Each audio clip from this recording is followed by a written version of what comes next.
হাত তো এইভাবে, এবার হাত বাঁধা কি হবে, এখানে একবারে দুই আঙ্গুল দিয়ে হাতের গিরাটা শক্ত করে ধরে 3 আঙ্গুল বিছানা দিচ্ছি। সিস্টেম দেখো, এইটা তোমাদের বৃদ্ধাঙ্গুল আর এই কনিষ্ঠাঙ্গুল, এই কনিষ্ঠাঙ্গুল হাতের যে তালু, এই তালুটা থাকবে কবজির উপরে এখানে, ঠিক আছে, ছেড়ে রাখবা, ঠিক আছে। আর 3টা আঙ্গুল এভাবে উপরে রাখবা, আর এই হাতটা ভিতরে থাকবে। এই দেখো বৃদ্ধাঙ্গুলের যে বৃদ্ধাঙ্গুলের মাথাটা এই কানের লতি বরাবর থাকবে এভাবে। আল্লাহু আকবার, কথা বুঝে আসছে? অর্থাৎ তুমি যদি পারো, স্বাভাবিক স্বাস্থ্য যাদের কম তাদের এভাবে লাগাতে পারলে বেশি ভালো, আর যদি লাগাতে না পারো এই বরাবর থাকলেই হবে। অর্থাৎ কতটা সুন্দর থাকবে, এই যে এইভাবে হাতের তালু থাকবে পশ্চিমমুখী, আর আঙ্গুলের মাঝ থাকবে আস্তানমুখী, এইভাবে আঙ্গুলের মাঝে স্বাভাবিক থাকা থাকবে, বেশি ছড়ানো থাকবে না আর মিলানো থাকবে, এভাবে শুধু শেষের সময় মিলানো থাকবে। কথা বুঝে আসছে? হ্যাঁ, এইভাবে না, এই যে হ্যাঁ এইভাবে উঠাও, হ্যাঁ সোজা থাকবে, সোজা থাকবে, সোজা থাকবে, এই যে সোজা থাকবে। হ্যাঁ, এইটা মাশাআল্লাহ সুন্দর হইতেছে। 2 আঙ্গুল দিয়ে ধরে এইভাবে ছেড়ে দাও, এইভাবে হাত বাঁধো। হ্যাঁ, এইভাবে হাত বাঁধছো না আমাদের। এবার সবাই আল্লাহ, ইমাম সাহেব আল্লাহু আকবার বলার সাথে সাথে তোমরা রুকুতে যাও। এবার রুকুতে যাও, তো সবাই রুকুতে যাও। মাথা পিঠ বরাবর সোজা থাকবে, তাই না? আর আমাদের নজর থাকবে কোথায়? 2 পায়ের মাঝে। নজর থাকবে কোথায়? 2 পায়ের মাঝে, তাই না? অনেকে 2 পায়ের মাঝে বেশি ফাঁকা, বেশি ফাঁকাও থাকবে না, এরকম থাকবে না, ত্রিভুজ থাকবে না, সোজা থাকবে। এই দেখো, এই সোজা থাকবে, হ্যাঁ সোজা। এই অনেকটা ঠিক আছে মাশাআল্লাহ, হ্যাঁ সুন্দর। এই যে আরিয়ানটা খুব সুন্দর হয়েছে। হ্যাঁ, এতক্ষণ ছেলেদের গেছে, মেয়েদের হাত থাকবে কেমনে? হাত এতটুকু দেখো সবাই, এই যে মেয়েদেরটা থাকবে এতটুকু, এই কানের লতি বরাবর, এটা প্রয়োজন নেই, তোমাদের কাঁধ বরাবর থাকবে। এরপরে হাত বাঁধার সময় এভাবে, ছেলেদেরটা যেরকম এইভাবে বাঁধা হবে, মেয়েদেরটা এইভাবে বাঁধা হবে না। কিভাবে হবে? এই যে এই দেখো, আল্লাহু আকবার, কথা বুঝে এইভাবে যাবে। এই যে হাত বাঁধা ছিল না, এখন এই এভাবে স্বাভাবিক থাকবে, ঠিক আছে, সামান্য চলবে, হ্যাঁ এভাবে। আর এই যে হাত থাকবে এভাবে রানের উপরে থাকবে, এই জায়গায়। তা আমি তোমাদেরকে এভাবে দেখাই, এই দেখো, এই যে হাতে এভাবে বাঁধা ছিল, তাই না? এরপরে এভাবে থাকবে, তারপর আবার দাঁড়িয়ে যাবে। দাঁড়িয়ে যাওয়ার পরে সেজদায় যখন যাবে তখন প্রথমে এভাবে যাবে, যাওয়ার পরে এই 2 পা এখান থেকে বের করে দিবে, যাওয়ার পরে তারপরে এভাবে জড়সড় হয়ে তারপর সেজদা করবে। কথা বুঝে আসছে?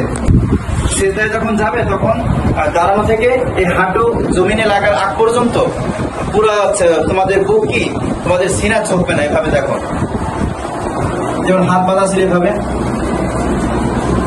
আচ্ছা এটা এটা কি দাঁড়ানো অবস্থায়। তারপর রুকু, আল্লাহু আকবার, সামিআ আল্লাহু লিমান হামিদা, আল্লাহু আকবার। কথা কি বুঝে আসছে? এই যে দাঁড়ানো থেকে, এই দাঁড়ানো থেকে নিচে লাগার আগ পর্যন্ত সিনা কি বুক এটা সামনের দিকে ঝুঁকবে না। এই যে দেখো, আল্লাহু আকবার, এই যে এখানে ঝুঁকলাম, মানে হাঁটু লাগার আগ পর্যন্ত পুরো কি আমি ঝুঁকবো না। এরপরে 1 হাত 4 আঙ্গুল দূরে দেখো, এই যে এতটুকু, 2 হাতের মাঝে স্বাভাবিক ফাঁকা থাকবে, আঙ্গুলগুলো মিলানো থাকবে। দাঁড়ানো অবস্থায় কি ছিল? তাকবীরে তাহরিমের সঙ্গে মিলানো ছিল না, ছড়ানোও ছিল না, এবং বেশি মিলানোও ছিল না, এটা এখানে মিলানো থাকবে। এই দেখো, এরপরে এই বৃদ্ধ আঙ্গুল বরাবর নাক রাখবে, এই যে কথা কি বুঝে আসছে? এরপরে ওঠার সময় আবার কিভাবে উঠবে? হাত প্রথমে উঠবে, তারপরে হাঁটু উঠবে, এরপরে সোজা দাঁড়িয়ে যাবে। অনেকে যে ভুলগুলো করে দেখো, সিজদায় যাওয়ার সময় তখন হাঁটু জমিনে লাগার আগ পর্যন্ত প্রথমেই চেহারা ঝুঁকিয়ে ফেলে, এইভাবে এরকম করে, এটা করা যাবে না। আবার ওঠার সময় অনেকে অলসতা এরকম করে, যেরকম এই যে এরকম করে, এরকম করবে নাকি এভাবে যাবে এভাবে, আবার উঠবে কিভাবে? এইভাবে উঠবে। কথা বুঝে আসছে? তারপর অনেকে অলসতার কারণে এভাবেও করে, যেমন কথার কথা এই সিজদা থেকে এখন উঠতেছে, ওঠার সময় এভাবে ট্যাক লাগিয়ে উঠে, এটাও করা যাবে না। কথা বুঝে আসছে? আর তোমাদের যাও সিজদাতে কোনোই কিন্তু মাটিতে লাগবে না, কোনোই মাটিতে লাগবে না। হ্যাঁ, কোনোই উঠি পায় তোমাদের, তোমরা একদম সিজদা দাও, দাঁড়াও, কে পারবে? আসো, তুমি আসো, তুমি আসো, মুসা আসো। হ্যাঁ, তুমি মাহমুদুল হাসান, হ্যাঁ তুমি সিজদা দাও, সিজদা দাও।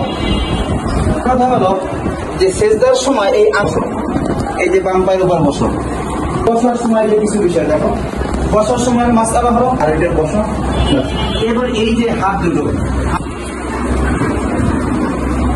এরপরে আরেকটা বিষয় দেখো, খেয়াল করো, তোমাদেরকে বুঝলো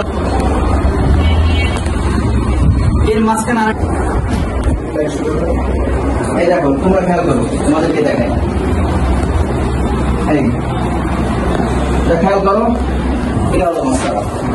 এরপরে মোনাজাতের যে বিষয়টা, এখানে কয়েকটা বিষয় আছে, সালামে কয়েকটা ভুল হয়, অনেক এভাবে করে। এদিক থেকে সালামটা হলো মোনাজাতের ব্যাপারটা, মোনাজাত প্রশংসাও হয়ে গেল, রাসূলের দুরূদও হয়ে গেল।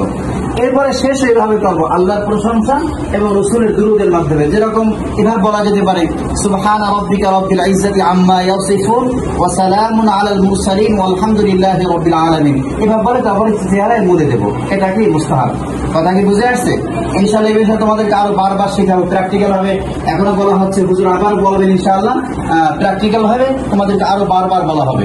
এগুলো আমাদের জীবনের মৌলিক একটা বিষয়, কারণ সবচেয়ে গুরুত্বপূর্ণ একটা বিষয়, ইমানের পরেই স্থান কিসের? নামাজের স্থান। এই যে নামাজ আমাদের শেখা দরকার, সুন্নাত তরিকায় শেখা দরকার। আল্লাহ আমাদেরকে সুন্দরভাবে সুন্নাত তরিকায় নামাজ পড়ার তৌফিক দান করুন, আমিন।